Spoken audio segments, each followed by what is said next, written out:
Κύριε Παπαγιάννη, για πάρτε, χαμογελάστε, κάτι την κάμερα.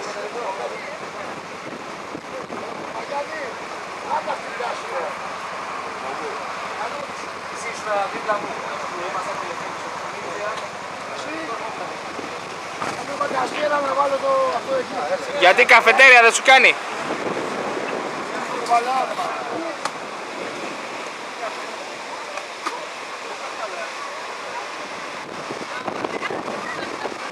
Πάλι δικαιολογίες. Δεν έκλεινε τον γκάζι. Κανέναν δεν ξέρω.